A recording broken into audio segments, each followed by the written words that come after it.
We have a 2009 Hyundai Sonata in the shop. The client concerns not blowing cold, thinks compressor has freon but is not transferring. When I hear something like that, I'm just going to go at it with an open mind, kind of just go at it like I don't know what's going on. So we're going to go from top to bottom on this. So I've got the gauges hooked up. I'm going to go and screw them down, and we're going to find out how much refrigerant is in the system. Okay, we're starting off with 132 PSI on both sides. So that tells me that it's either the system was just run, or that there's way too much pressure in this, or there's air in the system. So I'm gonna go and fire it up, see what it does while it's running.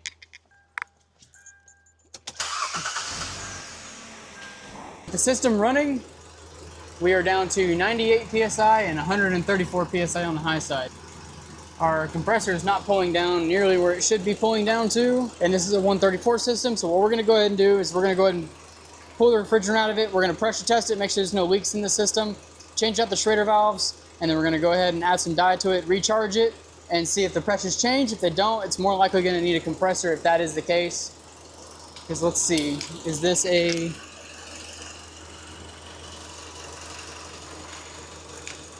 Nope, this is a standard cycling switch compressor. It looks like. I'm just gonna put my hand down there, feel for any connectors on the back of this compressor. I'm not feeling any. Yep, it's got a plug where a control valve would be, so it's just a cycling switch style compressor. So I don't need to worry about control valve issues on this one. Cut it down, and then we're gonna go ahead and suck it down and do our pressure testing. So just finished vacuuming the system down to negative 14 PSI. Now I'm gonna slowly walk this up where I prefer to walk it up. So I'm gonna walk it up to about 200. Slowly gonna walk it up. All right, getting up to about 170. I'm gonna stop there for a second. Gonna bump it up just a little bit more. All right, I'm gonna leave it right there. It's gonna go a little over 200. I'm gonna let it just sit with the bottle open, gauges open.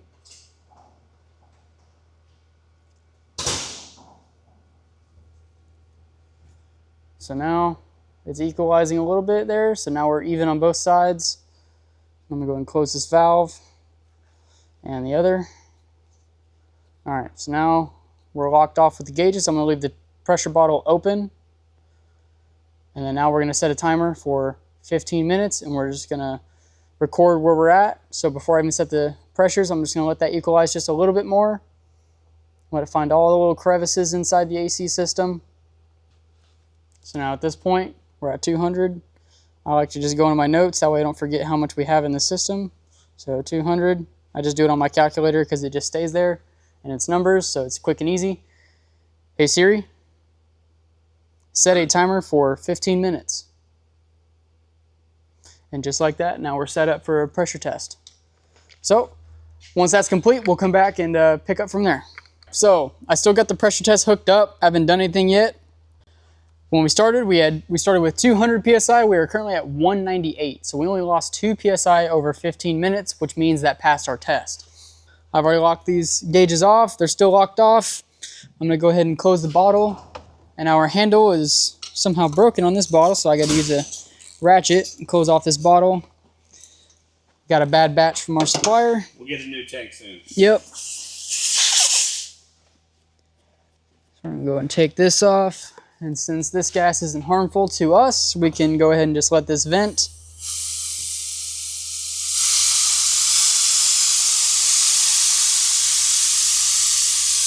All of our test gas out.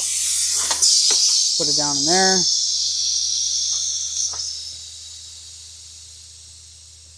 Let it get down to 0. And then disconnect our hookups.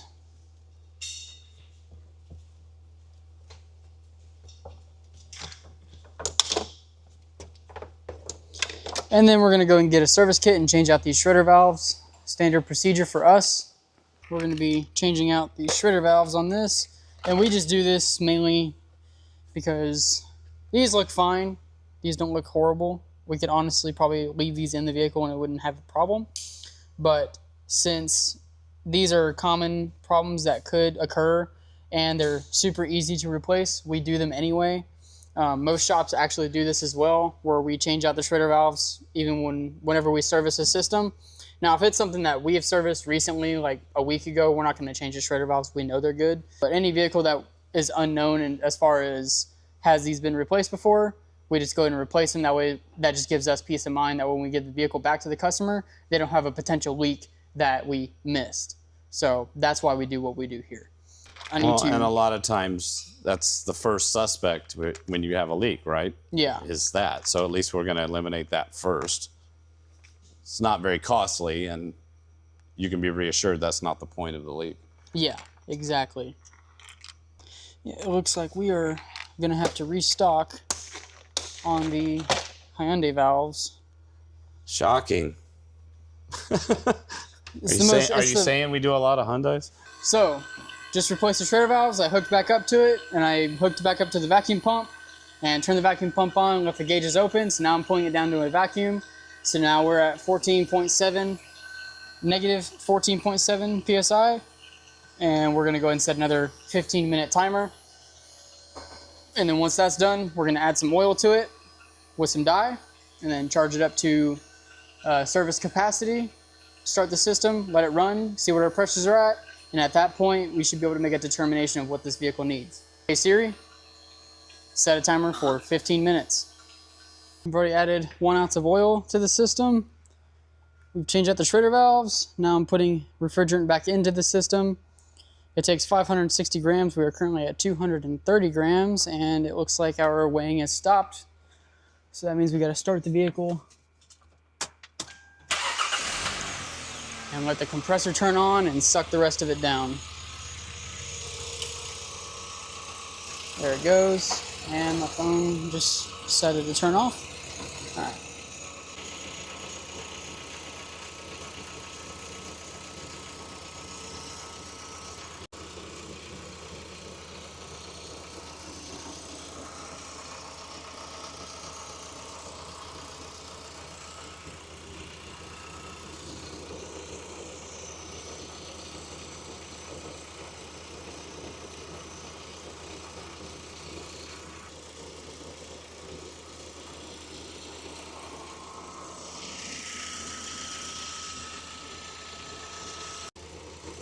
So our compressor's engaged,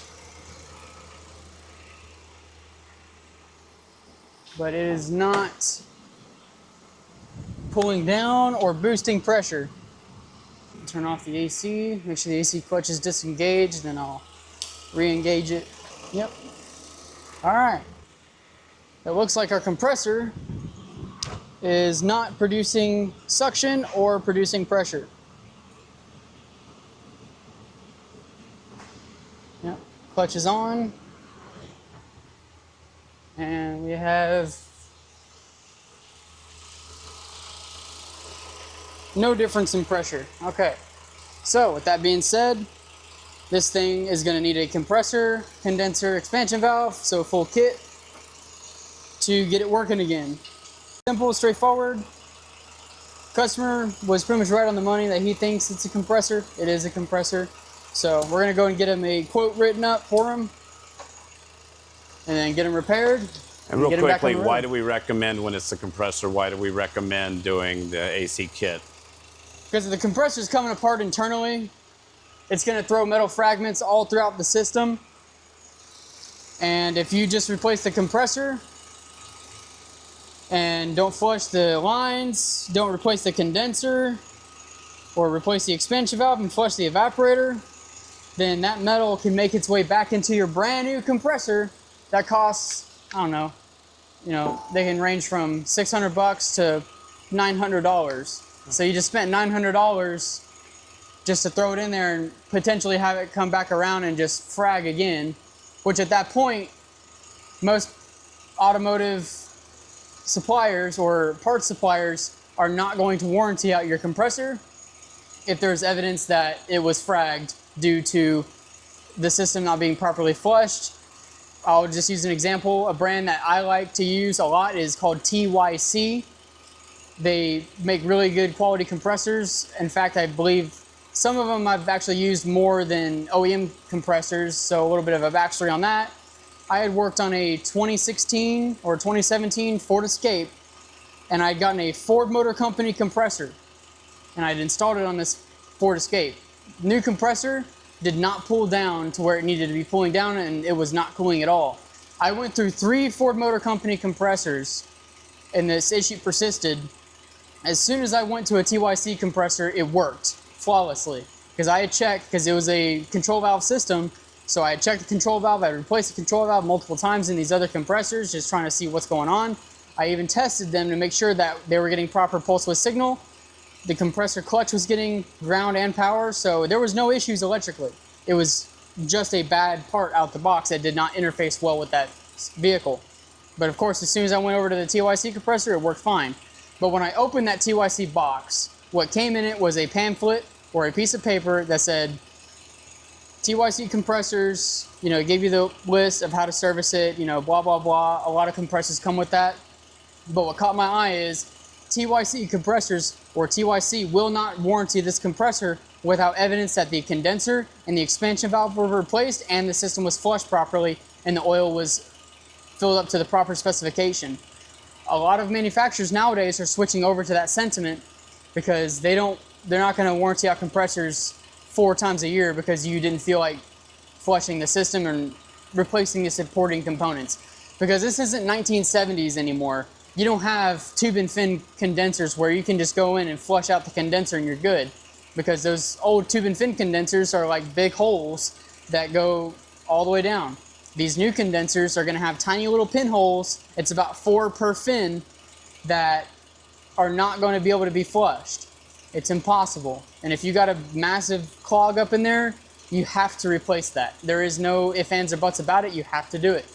That is why we do that on modern vehicles. Now, if it's like that Corvette that you guys saw me work on before, the only reason I just replaced the compressor is because I was able to flush everything else out because it's got a tube and fin condenser on it. So I wasn't too worried to flush that.